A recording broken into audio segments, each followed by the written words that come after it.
আসসালামু আলাইকুম, সবাই কেমন আছো? নতুন আরেকটি ভিডিও নিয়ে তোমাদের মাঝে চলে আসলাম। আজকে আমি তোমাদের সাথে যা যা শেয়ার করব তাই আজকে শুরু করে দিলাম ভিডিওটা তোমাদের জন্য।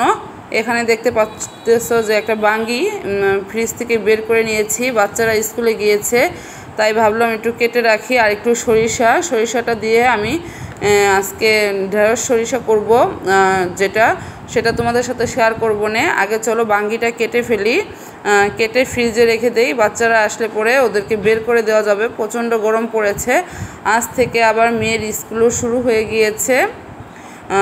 ছেলে মেয়ে দুজনেই একসাথে 12টার দিকে স্কুল থেকে আসবে, ওদের যেহেতু 9টা থেকে 12টা স্কুল, তাই ভাবলাম। আর এদিক দিয়ে আমি সব কোটা বাছা করে নিয়েছি। এখন আমি সরিষাটা বাটবো, বাঙ্গিটা কেটে তারপরে রান্না বসিয়ে দিব, তোমাদের সাথে শেয়ার করব। আর আমাদের এইখানে বিক্রমপুরে এই বাঙ্গিটাই বেশি পাওয়া যায়। এখানে আবার লম্বা সাইজের যে বাঙ্গিটা ওইটা কম পাওয়া যায়, এটাই একটু বেশি পাওয়া যায়। তাই এটাই দুইটা একসাথে এনেছিল, একটা খাওয়া হয়েছে আর একটা আজকে কাটতেছি। স্কুল থেকে আসার পরে শরবত করে দিব, তারপরে যদি বাঙ্গি খেতে চায় বের করে দিব, নাহলে তো ঠান্ডা থাকবে ফ্রিজে রেখে দিলে। আর ঠান্ডা ঠান্ডা খেতেই কিন্তু খুব ভালো লাগে। আমি এখানে পুরো বাঙ্গিটাই কেটে নিয়েছি। এই বাঙ্গিটা বেশি আঠালো ছিল, বাইলা বাঙ্গি যেটা বলে আর কি, ওইটা না, আঠালো। আমি কেটে রেখে দিলাম ফ্রিজে। এখন আমি চলো তোমাদের সাথে রান্না শেয়ার করব, কি রান্না করব আজকে। আমি এখানে পুঁই শাক নিয়েছি, ঢেঁড়স নিয়েছি। পুঁই শাক দিয়ে মাছের মাথা দিয়ে, কালকে যেই পাঙ্গাস মাছটা নিয়ে আসছিল ওইটার মাথা, 2 পিস মাছ এবং লেজ, এটা আমি ছোট ছোট করে কেটে নিয়েছি। আর ঢেঁড়স দিয়ে সরিষা দিয়ে রান্না করব আজকে, এগুলোই রান্না করব। আর আমি কিভাবে রান্না করি তোমরা দেখতে থাকো।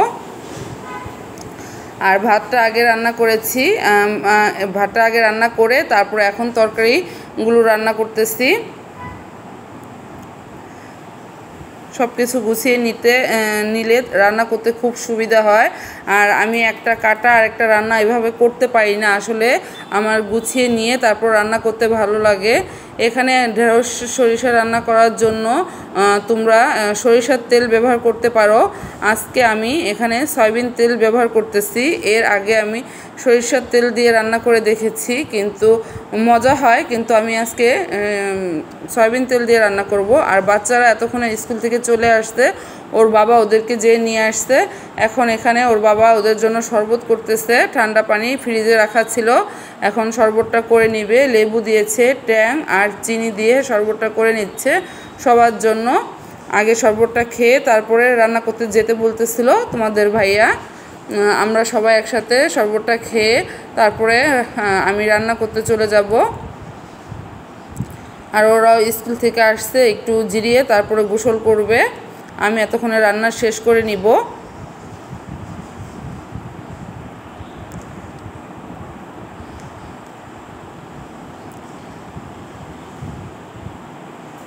শরবতটা এই গরমের মধ্যে খুবই ভালো লাগে, ঠান্ডা ঠান্ডা শরবত খেতে। আর এখানে যে ম্যাট্রেসটা দেখতেছো, এটা কিন্তু আমার হাতের বানানো, আমি একদম নিজের হাতে তৈরি করেছি রানার সেটটা, বা অনেকে ম্যাট বলতে পারো, যে যেটাই বলো, আমি রানার ম্যাট যেটাই বলো সেটা। আর এখানে দেখো আমি পেঁয়াজটা একটু বাদামি করে নিয়ে, আদা রসুন জিরাটা আমার একসাথে করা থাকে, 1 চামচ পরিমাণ আমি এখানে দিয়ে দিয়েছি। এরপরে আমি এর মধ্যে সরিষা বাটাটাও দিয়ে দিব। আর এখানে কাঁচামরিচেই রান্না হবে। হলুদের গুঁড়া সামান্য একটু, হলুদ মরিচের গুঁড়া যেহেতু আমার সাথে একসাথে করা থাকে, হলুদ মরিচ আর ধনিয়াটা আমার একসাথে করা, তাই আমি এখানে হলুদ মরিচ ধনিয়ার গুঁড়াটা সামান্য একটু দিয়ে দিব।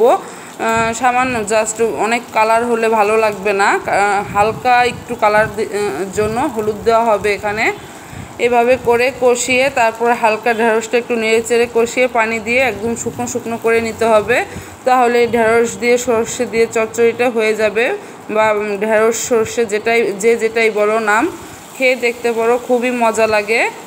আমরা এর আগেও খেয়েছি, আজও আবার রান্না করলাম, তোমরা করে দেখতে পারো। আর আমি প্যানে যেহেতু সয়াবিন তেল ছিল, এজন্য আর সরিষার তেল এখানে দেইনি। তোমরা সরিষার তেল দিয়ে রান্না করবে, সরিষার তেল দিয়ে রান্না করলে অনেক মজা হয়। আমি কিন্তু এখানে সামান্য একটু পরিমাণ হলুদ দিয়েছি। এটা যখন ঢেঁড়স দেব আরও কমে যাবে কালারটা, আর লবণটা পরিমাণ অনুযায়ী তোমরা দিয়ে দিবে।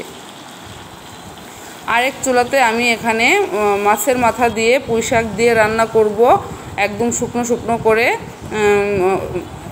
ওইটা আরেক চুলাতে বসিয়ে দিব, আর এখানে ঢেঁড়সটা এতক্ষণে হতে থাকবে। আসলে এই গরমে তো অনেক বড় ভিডিও বানানো যায় না, প্রচণ্ড গরম। মনে হয় যে কত তাড়াতাড়ি বের হয়ে যাব রান্নাঘর থেকে।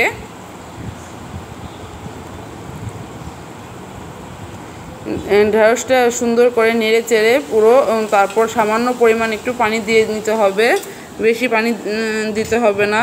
ঢেঁড়স সিদ্ধ হতে তো অনেক পানি লাগে না, ঢেঁড়স তো এমনিতেই নাড়তে চাড়তেই সিদ্ধ হয়ে যায়, একদম নরম একটা তরকারি।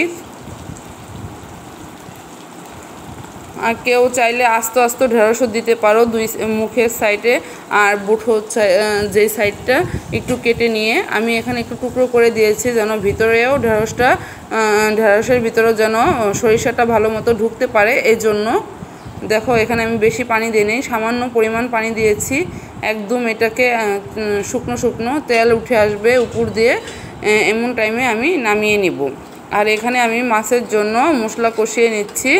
আগে মাথাটাকে আমি কষিয়ে নিব, কেটে নিয়েছি ছোটো টুকরো করে মাছের মাথাটা। তারপর কষিয়ে নিয়ে তারপর শাক দিয়ে দিব। শাক দেওয়ার পরে শাকটা যখন হয়ে আসবে তখন আমি আবার মাছের মাথাটা শাকের মধ্যে দিয়ে দিব। তোমরা এভাবে করে খেতে পারো, অনেকে এভাবে করে খাও আমি জানি। আর যারা যারা খাওনি এখনও এভাবে করে খেয়ে দেখতে পারো, খুবই মজা হয়। আর আমাদের ঘরে তো পাঙ্গাস মাছ সবাই পছন্দ করে, আমাদের খুবই মজা লাগে।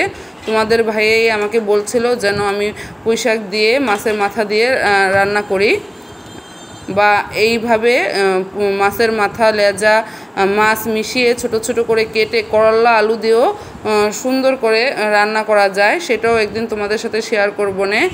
এখানে আমার ঢেঁড়স চচ্চড়িটা হয়ে গিয়েছে, খুবই মজার একটা তরকারি, খেয়ে দেখতে পারো তোমরা।